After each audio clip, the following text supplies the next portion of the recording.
What's up, YouTube?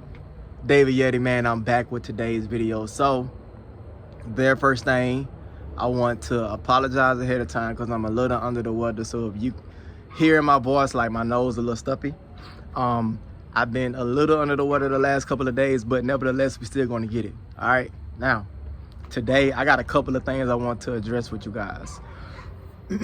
I ended up going to the office today. So if you don't know, if you're new to the channel, I am in cybersecurity right now, tech sales to be exact, and obviously I'm training to get a promotion here within the next month or so. But one of the beautiful things about working in cybersecurity and working in tech in general is typically you get a chance to work from home. So I've been working from home for the last 6 months, but there's an office in Midtown. So the office is probably about 25-30 minutes away from where I live right now. And I decided to go to the office today. For one, I wanted to change up the scenery a little bit. So the office is on the 21st floor, Peachtree Street, has awesome views. They got snacks in there and stuff. It's not really that many people in there. Like today, I think I seen maybe 3 people total. So it's never a lot of people, but they have quiet rooms. You can make phone calls, have meetings, all that type of stuff. So I just like to dress up and get out of the house. I don't like working in my pajamas. I don't like working in my bedroom, which is why I moved my desk outside of my bedroom and I moved it into the front foyer by the kitchen. So just to kind of switch things up a little bit. Now, the thing that's on my mind today is that I had a meeting with one of the other managers that's not necessarily my direct manager, but they would be a manager in terms of me like moving up as a seller and becoming what they call like an account executive. And we had a great conversation, great guy. He gave me a lot of insights. And one of the things that he shared with me is that what the perception of me is, or how people view me around the office. Now, just to give you some insights, I've been at this company for 7 months. It's going into 7 months. So it's been less than a year. And during that time, one of my primary focuses was obviously to do the job right, but I wanted to make a name for myself. When I go to most of the meetings, especially when upper management is going to be there, I dress, a little professional, more professional than pretty much maybe 90% of the people. And I do that because I wanted to differentiate myself. And on top of that, it makes me feel like I'm really like going to work.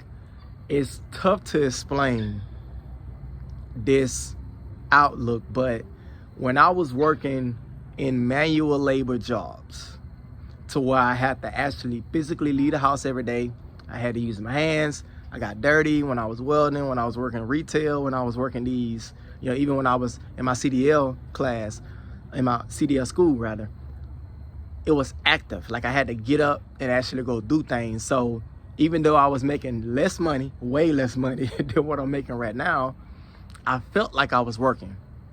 Well, the same thing for me with this job. Even though I work from home and in this particular career is going to be remote, I have to get dressed. I have to get a haircut. I have to get up, go get, office cologne, go fill up my car with gas. All those things help me stay, in it. I'm locked in, like I'm focused, and it allows me to be more productive. So one of the things that he shared with me is that word around the office is and this is what he told me. He said that, well, we know that you're very intelligent, you're professional, you're organized, and you're easy to work with. Out of all the things that he told me, that's the thing that stood out, is being easy to work with. I'm gonna tell you a quick story. And this is why I put so much emphasis on it. And, those kind words was awesome. I appreciate it. But the most important thing to me was that he told me is that the easy to work with portion. That's the most important thing to stand out. When I first moved up to Atlanta from Alabama, I was welding, and it's not a lot of shipyards. We're not around water and things. So I had to kind of reinvent myself on the fly.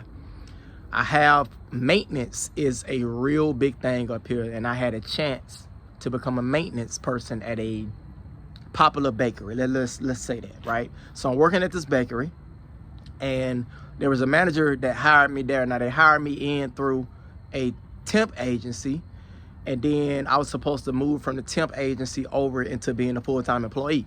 What happened was the manager ended up changing. And it came in with a new manager, and oftentimes when a new manager comes in, they want to bring in their own people. Fair enough.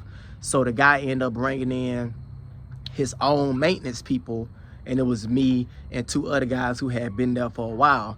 So obviously when new management comes in, they want to change things around, policies, you know, to work in their favor, because I mean, I don't blame them. You know, they doing this, they want to make sure that they're set up for success, and if they're going to go down, they're going to go down using their techniques, their methodology. But I wasn't always easy to work with. And I remember the first conversation I had with the new guy, and I'm just using my Alabama slang, I'm just talking and stuff, and I end up saying, well, look, man, you know, if you took this the wrong way, you know, I apologize, but, you know, really, I don't care. You know, at the end of the day, I mean, you feel how you feel. Now, this is me just talking. I'm talking like how I talk in Alabama. I'm talking how I talk with people that I've been around for a long time. I didn't know this guy. I ended up offending him, and he felt threatened. He went to the new manager and told the new manager that I made him feel threatened, uncomfortable, and he don't know if he can work with me. Obviously, naturally, new manager comes in. That's his guy that he brought in. Next thing I know, they go in and they find things. They end up firing me because they told me that I was missing like a lot of days. But ironically, I'm the type of person that I was writing down every day I clocked in how many hours I worked to make sure that I got paid, because I was going through the temp agency. And when I went back through my history, I had never been late, guys. I had never been late. I had never missed any time or nothing like that, but that's what they used. And then I found out quickly that Georgia is a right to work state, and they can fire you without cause. So I didn't have any, you know, recourse or nothing like that. But the lesson I took from that is, okay, I got to learn how to be a lubricator and not an agitator. I'm going to say that again. I had to learn how to be a lubricator and not an agitator. Yes, I have my own goals and the things that I'm focused on, but it will behoove me to learn what my counterparts' goals are and learn how to work smoothly with them, because the last thing I want to do is work hard, working at this thing for over a year and a half, finally get the opportunity, and then I lose it all because I can't get along with other people. I'm gonna say that again. The last thing you want to do is work hard for a goal, reach that goal, and then you end up losing it because you cannot get along with other people. Guys, it's not always about being right. It's never about being right for me. It's about getting it right. I don't care if we're using my strategy or we're using your strategy, or if we blend them together, whatever the case may be. I am here to become successful. So my message for you today is, if you're not already a lubricator, learn how to work well with other people, because the last thing you want to do is mess up your bag, guys. All right?